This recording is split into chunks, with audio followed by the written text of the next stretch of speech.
Se você está estudando o SUS, não tem como essa aula não ser importante para você.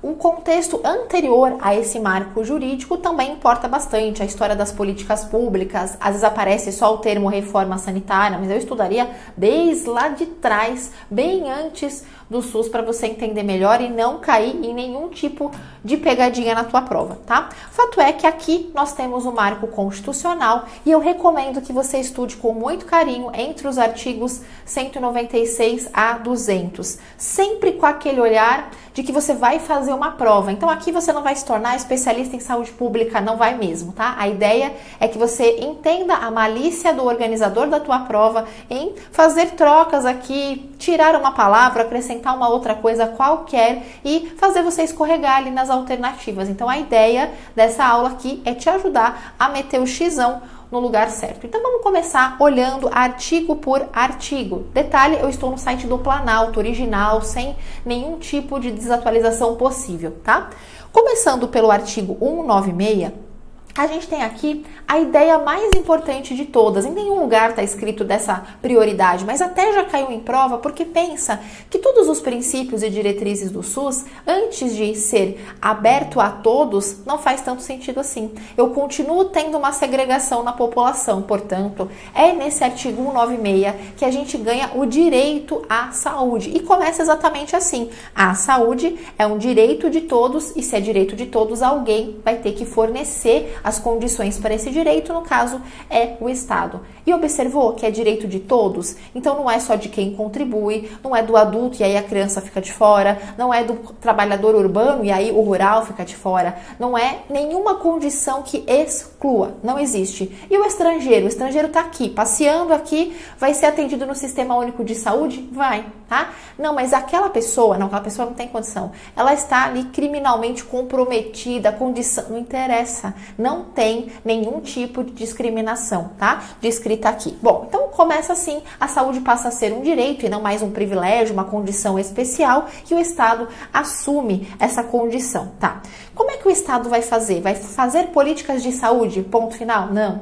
A saúde, ela não é vista sob a ótica agora dos determinantes e condicionantes da saúde? Isso vai ser mais bem explicado lá na própria Lei Orgânica da Saúde, que é 80, 80, 90. No entanto, quando a gente estuda modelos de atenção à saúde, a gente já tem o modelo da determinação social. Então, faz todo sentido essa segunda parte aqui, que o Estado, ele assume a ideia de fornecer, então, a condição de saúde por meio de políticas sociais e econômicas, alterando todas essas condições que podem aumentar ou diminuir a vulnerabilidade do indivíduo à condição de saúde. Então, ele visa favorecer essas condições que levam a uma condição de saúde melhor. E aí, na sequência, ele vai completando, que visem a redução do risco de doenças e outros agravos. É claro que a prioridade nunca vai ser tratar algo e sim evitar algo. Então, promoção da saúde e prevenção de agravos vai ser um alvo importante. Detalhe que ele usa também a palavra agravos, né? E não só doença. Ou seja, situações de violência, acidentes, tudo isso vai ser trabalhado dentro do contexto do SUS. E ao acesso universal. Então aqui, essa palavra, esse termo acesso universal, ele conecta com a ideia de ter direito à saúde, o acesso de todos. E igualitário. A tradução da palavra igualdade, ela vem lá na Lei Orgânica, mas basicamente é sem preconceitos ou privilégios, tá? As ações e serviços para sua promoção, proteção e recuperação. Isso a gente pode trocar pela ideia da integralidade. Então, o SUS vai trabalhar em nível integral junto à população. Tudo bem? Artigo 196 pode ser cobrado de várias formas, inclusive costuma ser o enunciado de muitas questões. Avançando aqui, nós estamos no artigo agora 197. Enquanto antes, em alguns momentos, o Estado assumia algumas condições de fornecimento de ações e serviços de saúde à população, agora passa a ser algo mais taxativo. Observa, são de relevância pública, ou seja, agora é importante para o setor público esse acontecimento. É lei, está na Constituição. As ações e os serviços de saúde, cabendo ao poder público nos termos da lei sobre sua regulamentação, fiscalização e controle. Tá falando execução aqui? Não, então presta atenção nisso, tá? Tá dizendo que é só do poder público e mais de ninguém, ele não compartilha a regulamentação, a fiscalização e o controle. Só que agora compara com o final. Devendo a sua execução, aí mudou o verbo, né? Tá falando de controle e fiscalização? Não, tá falando da execução, do fornecer o serviço de saúde. Esse deve ser feito, pode ser feito diretamente pelo ente público, tudo bem, ele pode, mas aqui existe um compartilhamento possível, sendo que na parte anterior, onde fala da fiscalização e controle, não tinha compartilhamento com ninguém não, tá? Então aqui a execução pode ser feita diretamente pelo próprio serviço público ou por terceiros, inclusive a pessoa de direito privado, física ou jurídica, tudo bem? Então aqui a iniciativa privada já sendo anunciada de forma ainda muito tímida que ela vai participar do SUS. Fechado? Desce. Artigo 198, ele é super longo, mas é esse início o que mais importa para a tua prova, porque é aqui que a gente tem as diretrizes. É muito comum a gente confundir diretrizes com princípio. Às vezes, a banca pede princípio e mistura um pouco com diretriz por causa do título da Lei Orgânica da Saúde. Lá no artigo 7º, o grande título é diretrizes e princípios, ou ao contrário, enfim, princípios e diretrizes, mas fato é, grave uma coisa, as 3 diretrizes que nós temos aqui são também princípios lá. Gravou isso? Ao contrário, é verdadeiro? Não dá, porque os princípios lá estão em número muito maior do que essas 3 míseras diretrizes daqui. Mas essas 3 daqui são também princípios lá, na lei orgânica, que é a lei que regulamenta esse trecho da Constituição, tá? Quais são as 3 diretrizes? Vamos direto para ela? Não. Observa esse enunciado. Ele já começa trazendo muitas informações. Quais? As ações e os serviços públicos integram uma rede. Uma rede. Isso quer dizer que eles não estão soltos, tá? Quando se fala em rede, principalmente com essas características na sequência, regionalizada e hierarquizada, quer dizer que os serviços estão interligados, organizados de forma estratégica em regiões de saúde. Hierarquizados quer dizer organizados de acordo com a complexidade da tecnologia na qual ele dispõe. A gente não tem atenção primária, secundária, terciária. Esse é o raciocínio daqui. Então, tudo isso constitui um sistema único. E aí sim, ele anuncia as diretrizes, organizado de acordo com as seguintes diretrizes. E nós temos 3 diretrizes expressas. 1, descentralização. 2, atendimento integral. E 3, participação da comunidade. Só que, às vezes, o examinador coloca a diretriz certa, mas ao lado, na explicação dela, ele inverte o conceito. Então, aqui não basta você saber somente o nome da diretriz. As 3 são importantes, decore, mas saiba a continuidade se está casando com a parte anterior. Descentralização, vírgula, com direção única em cada esfera. Descentralizar significa tirar do poder da União todo o comando e partilhar a competência administrativa, a autonomia com estados, município, DF, tá? Municípios, plural, né? DF. Mas eu preciso de uma direção única em cada ente. Então, quando eu falar de união, eu estou falando que à frente, aliás, está o Ministério da Saúde. E quando eu falar de estados e municípios, à frente estarão as respectivas secretarias de saúde. E quando eu falo respectivas, eu quero dizer Secretaria Estadual de Saúde e no município, Secretaria Municipal de Saúde. Tudo isso no plural, lógico, tá? Isso é direção única em cada esfera, tá? Logo abaixo, eu tenho a segunda diretriz, que é o atendimento integral, também chamado de integralidade, e na sequência tem várias trocas possíveis na prova. Por exemplo, vamos ler o certo primeiro. Com prioridade para as atividades preventivas, sem prejuízo dos serviços assistenciais. O que acontece na prova? Troca. Fala que geralmente a prioridade é para as atividades assistenciais, sem prejuízo das preventivas. Não vou nem repetir demais para você não decorar errado. Visa a prevenção, sem deixar de lado a assistência necessária, tá? E a terceira aqui, diretriz, é a participação da comunidade, que é um mecanismo de controle social que vai ser mais bem estudado dentro da Lei 8142 de 90, certo?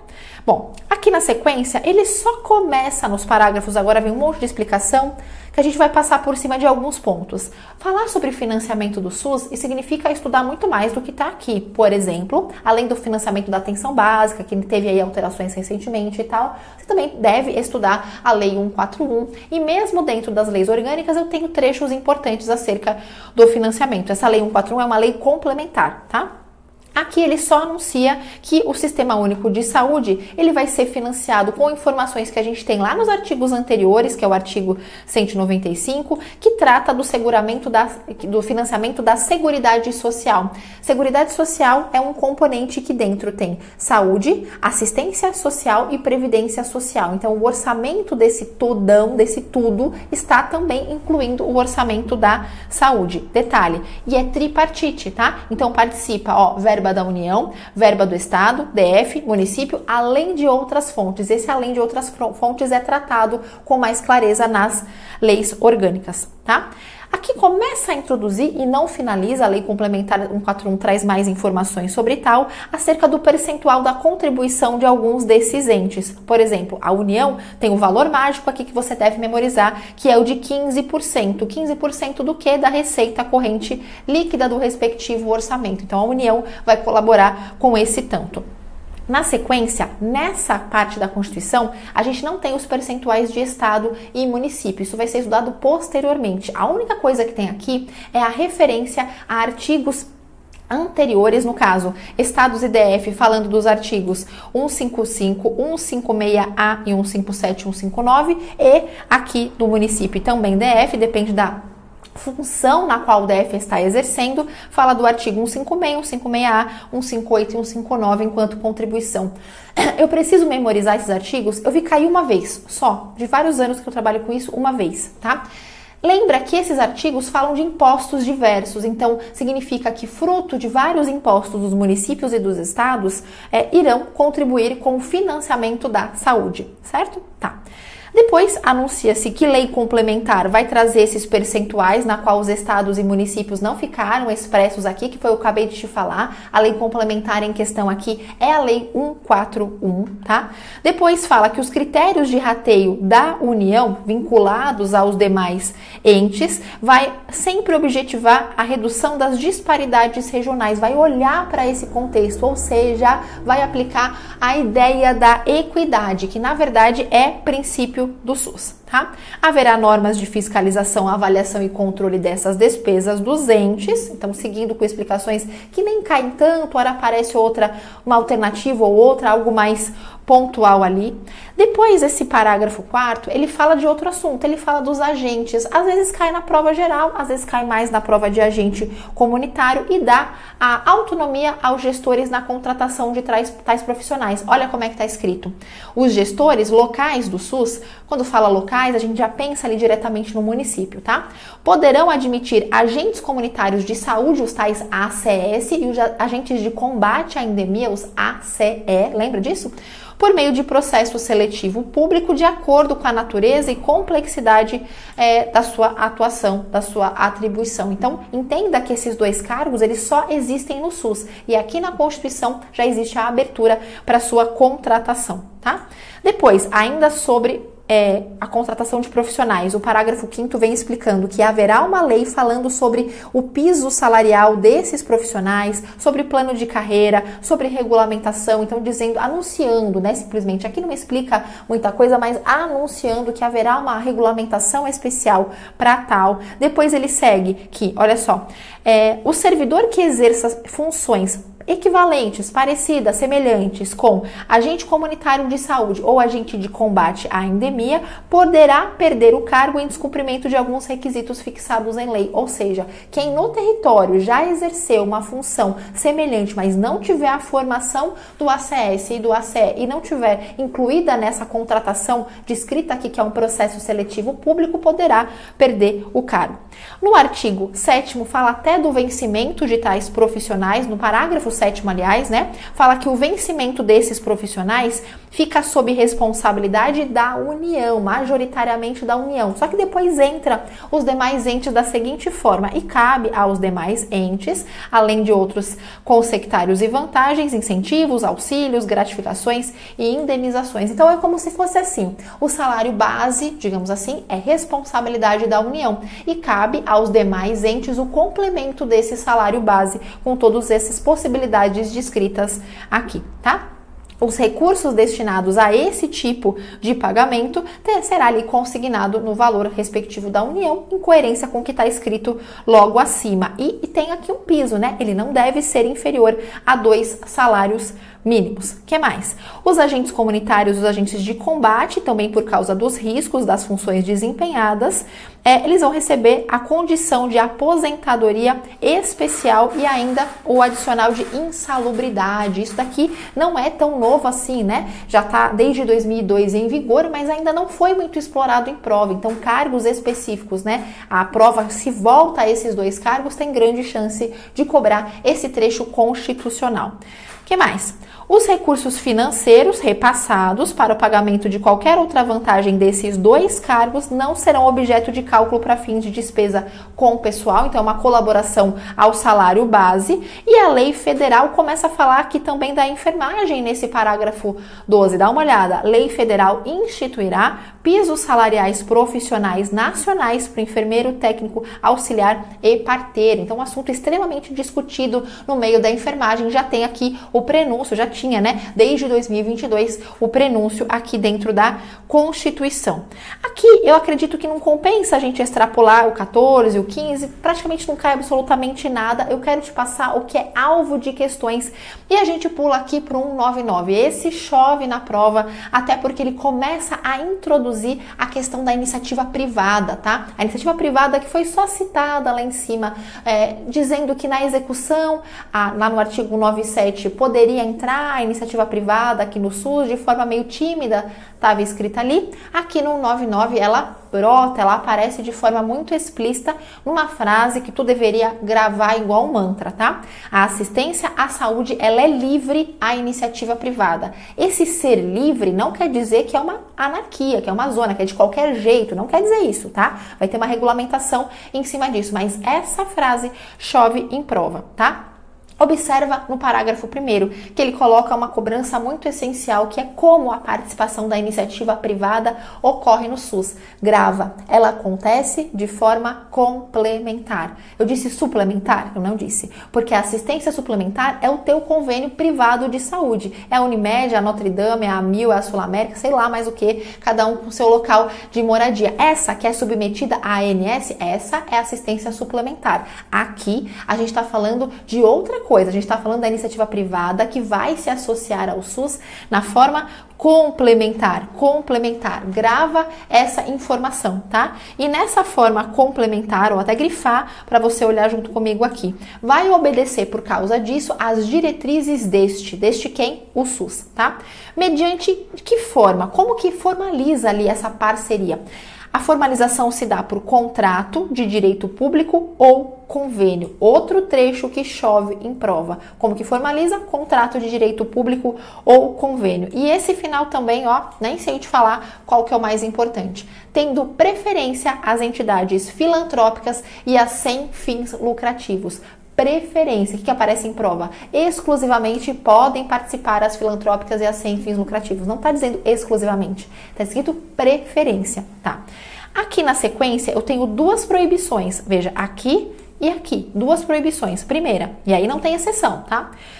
É proibido, é vedada a destinação de recurso público para auxílio ou subvenções à iniciativa privada com fins lucrativos. Aqui é uma proibição. Não está dizendo que se a iniciativa privada for com fins lucrativos, ela não pode participar do SUS. Não está escrito isso. Está dizendo que não pode ter auxílio ou subvenção. Por exemplo, uma isenção de um imposto. Se ela for com fins lucrativos, não vai poder, porque seria o público enriquecendo o privado. Claro que ela vai ser paga pelo serviço prestado. Aqui é auxílio ou subvenção. É outra categoria. Essa é a primeira proibição. A segunda proibição é essa daqui, ó. É vedada a participação direta ou indireta de empresas ou capitais estrangeiros na assistência à saúde no país. Só que aí vem um final bem importante, salvo nos casos previstos em lei. Então, a regra geral, grava assim, ó. A regra geral constitucional é que o dinheiro estrangeiro de fora ele não pode assumir nenhum serviço, explorar nenhum serviço de saúde aqui no nosso país. Não interessa o investimento de fora aqui. Regra geral, tá?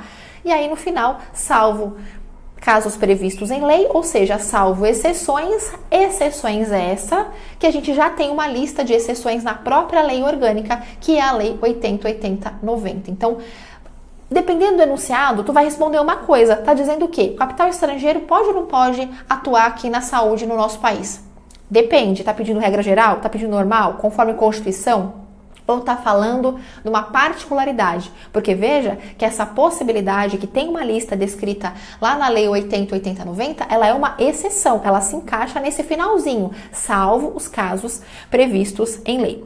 E o parágrafo 4º está dizendo simplesmente que vai ter outra lei tratando de assuntos específicos, tal qual o assunto de transfusão, de transplante, enfim, esses dois temas, transplante e transfusão, temos leis à parte que tratam detalhes sobre isso, mas que isso faz parte dos assuntos de competência do SUS.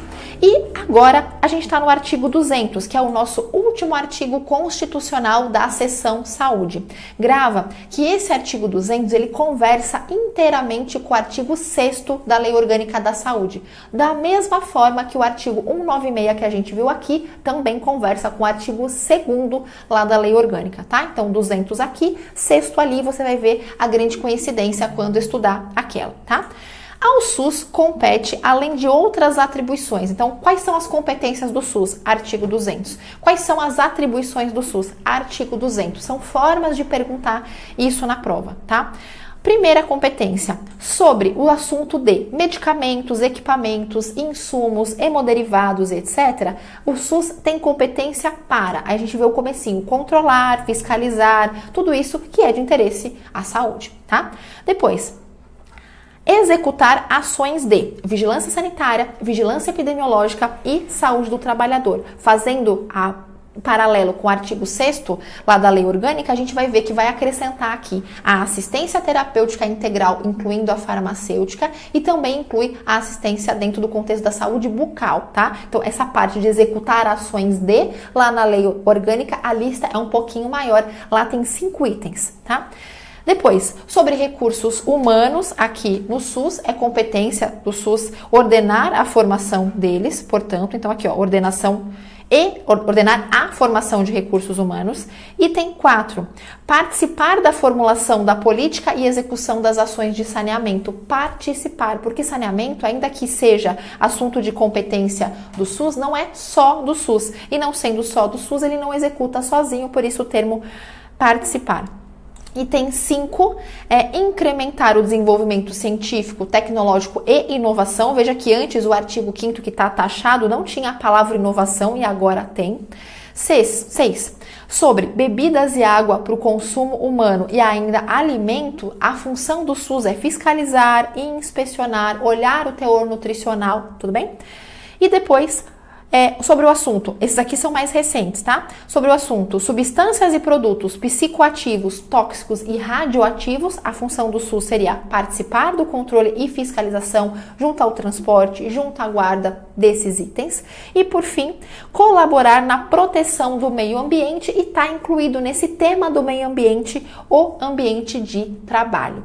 Tudo isso é uma listona, concorda? Então tudo isso pode cair. Só que para você não ficar memorizando, né, e falar assim, agora me dita aí todos os 8 itens do artigo 200. Provavelmente tu não vai lembrar, né? Nem a ordem, nem todos, mas de tanto ler, de tanto se habituar a fazer questões, você vai bater o olho na alternativa. Eu tenho certeza que você vai encontrar uma gafe, uma coisa que contraria uma essência do que está escrito aqui, ou um assunto totalmente aleatório, inventado pelo seu examinador, que aqui nem estaria. Tudo bem? Então passamos por todo esse marco constitucional. Tá aqui o meu presente para que você estude comigo, aprenda, seja nomeado o mais breve possível e sim, dá uma olhada aqui na descrição desse vídeo, todas as formas de você estudar melhor, de forma mais aprofundada, que eu posso colaborar com você. Olha para as redes sociais que eu vou te orientar da melhor forma a conquistar a tua vaga, tá bom? Um grande abraço, até mais.